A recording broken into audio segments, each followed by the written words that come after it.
Dans ce chapitre, nous allons voir be à travers deux actions. La première, une action pour exprimer tout ce qui est prévu à travers deux voies. Nous verrons un exercice de traduction des phrases. Dans la deuxième expression, nous allons voir be ici avec l'expression about to pour exprimer une action imminente. On la traduira en français par être sur le point de. Donc si vous dites I am about to be about to, ça veut dire être sur le point de faire quelque chose. Donc c'est une action imminente. Alright? Donc ici nous allons tout simplement conjuguer le be au présent et rajouter plus ici l'expression about to. On rajoutera n'importe quel verbe après en fonction de ce que nous voulons dire. Is that clear? Good. C'est parti. Nous allons voir après quelques exercices de phrases, des exemples de phrases, pour nous aider à bien utiliser ces expressions dans des phrases toutes faites. Revenons d'abord à notre première expression, première action. Mais avant de commencer, n'oubliez pas, likez la vidéo, partagez énormément, abonnez-vous pour ne rater aucun contenu, aucune autre vidéo à venir. Lorsque nous prenons le verbe to be to, on a to be to ici pour traduire une action prévue, programmée dans notre emploi du temps. Donc c'est un programme. On ne peut plus faire autrement. Tout est programmé, ça ne peut pas être changé. Donc be to, ça fait partie d'un timetable, ça veut dire un emploi du temps. Si je vous dis I am to play today, I am to play, ça veut dire que dans mon emploi du temps, c'est prévu que je dois jouer.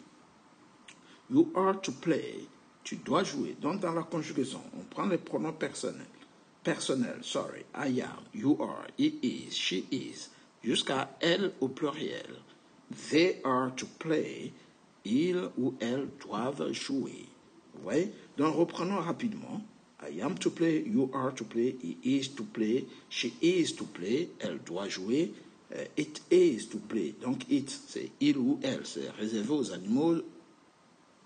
animaux et aux objets, We are to play, nous devons jouer. You are to play, vous devez jouer. Et they are, c'est ils ou elles au pluriel, doivent jouer. Exemple de phrase. John is to visit Paris tomorrow. C'est prévu. C'est dans son emploi du temps. John, lorsqu'il vient à Paris, il doit visiter Paris demain. C'est prévu.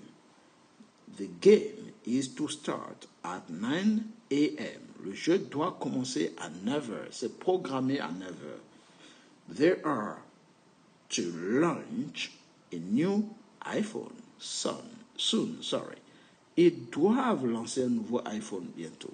Tout est déjà programmé, tout est déjà prévu. The train is to arrive at platform 5. Le train doit arriver au quai 5. Il s'est prévu que le train arrive au quai 5. C'est programmé. She has to give a speech tomorrow. Elle doit prononcer un discours demain. Elle est prévue. C'est prévu qu'elle prononce ce discours. The law is to come into effect soon. La loi doit entrer en vigueur bientôt. They are to submit their essays. Ils doivent soumettre leur essai. The CEO is to retire by Monday. Le PDG doit prendre sa retraite d'ici lundi. The band is to perform at the festival. Le groupe doit se produire au festival. It is to meet the new client tomorrow. Il doit rencontrer le nouveau client demain. It is a schedule. C'est prévu. All right? Donc, here, ici, on parle presque d'un emploi du temps où tous les événements qui vont avoir lieu sont prévus et ne peuvent plus être changés. Tout est programmé dans l'agenda, dans l'emploi du temps. Everything is scheduled and can't be changed. Ne peut plus être changé. All right? It's a timetable. C'est un emploi du temps. For that, pour cela, on utilise l'expression is to, ça veut dire be to, conjugué. Et si c'est la première personne, c'est la troisième personne, c'est is to. Si c'est au pluriel, c'est are to. Et si c'est la première personne, vous dites I am to. I am to do it. C'est prévu que je dois le faire. Je dois le faire maintenant. Vous voyez? Donc, là, vous pouvez retirer ça, mettre n'importe quel autre verbe. I am to do it. C'est prévu. Je dois le faire. It's scheduled. All right? Good. N'hésitez pas, likez la vidéo, partagez, mais surtout, abonnez-vous pour ne rater aucun contenu, aucune autre vidéo à venir. Nous allons voir la deuxième expression. Ici, on a vu les verbes, les phrases qu'on a traduites. On va voir la deuxième expression. To be about to. Pour exprimer une action imminente qui est sur le point de se produire. Donc, on va conjuguer to be au présent, ici, à toutes les personnes. On a I am, you are, plus l'expression qui est figée, la même expression, about to, quel que soit le verbe qu'on prend, le verbe ne changera plus. On fait la conjugaison de to be au présent, plus l'expression about to. Donc, I am about to play. Je suis sur le point de jouer. You are about to. Tu es sur le point de jouer. He is about to. Il est sur le point de jouer. She is about to. Elle est sur le point de jouer. It is about to. C'est sur le point de. Ou il ou elle sur le point de. We are about to. Nous sommes sur le point de. You are about to. Vous êtes sur le point de. They are about to. Il ou elle au pluriel sont sur le point de. Et le verbe jouer partout. About to play. All right. Quelques exemples de phrases pour vous aider à mieux maîtriser cette expression. Une expression imminente. I am about to leave for work. Je suis sur le point de partir au travail. She is about to make an important announcement. Elle est sur le point de faire une annonce importante. C'est imminent.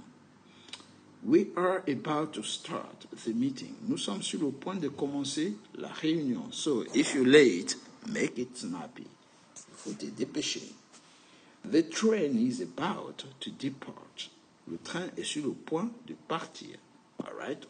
On voit qu'on ferme pratiquement tout. They are about to sign the contract. Ils sont sur le point de signer le contrat. Ils sont d'accord avec les différents points dans l'accord. Donc, they are about to sign the contract. Ils sont sur le point de signer le contrat. All right? Good. He is about to take the final exam. Donc, ici, on peut contracter he is about en faisant he's about. He's about to. Ouais. The store is about to close. Le magasin est sur le point de fermer. I was about to call you when you texted me. J'étais sur le point de. Ici, to be about to est au passé. Donc, au prétérit, ça donne was. Était. All right? So, on peut changer de temps avec cette expression. Il suffit de mettre le verbe au temps qui convient. Si on voulait mettre au futur, vous direz I will be about to. Si vous mettez au passé, I was about to. J'étais sur le point de. The weather is about to change. Le temps est sur le point de changer. She is about to board the plane. Elle est sur le point d'embarquer dans l'avion. All right? Good. Ce sera tout pour aujourd'hui. Si vous avez aimé, n'hésitez pas à liker la vidéo, partager, mais surtout, abonnez-vous pour ne rater aucun contenu, aucune autre vidéo à venir. Aujourd'hui, nous avons vu deux expressions très importantes à travers deux actions. Une action imminente. Donc, l'expression, c'est to be about to. Lorsque vous êtes sur le point de faire quelque chose, n'hésitez pas à utiliser to be about to. Par exemple, je suis sur le point de t'appeler. I am about to call you. Vous voyez? Maintenant, si vous avez prévu quelque chose, vous avez programmé quelque chose qui est prévu dans un emploi du temps, que vous allez faire de toute façon, parce que ça fait longtemps que vous l'avez prévu, vous allez utiliser l'expression be to. Donc, vous allez dire, dimanche, je joue au football, donc vous allez dire, Sunday, I am to play football. Je dois jouer au football. C'est prévu dans l'emploi du temps. OK? Good. Pour plus d'anglais, likez, abonnez-vous, partagez pour nous donner de la visibilité, nous aider à gagner en notoriété. Merci pour votre attention et vos dévouements. Take it easy, guys, and see you next time. Goodbye.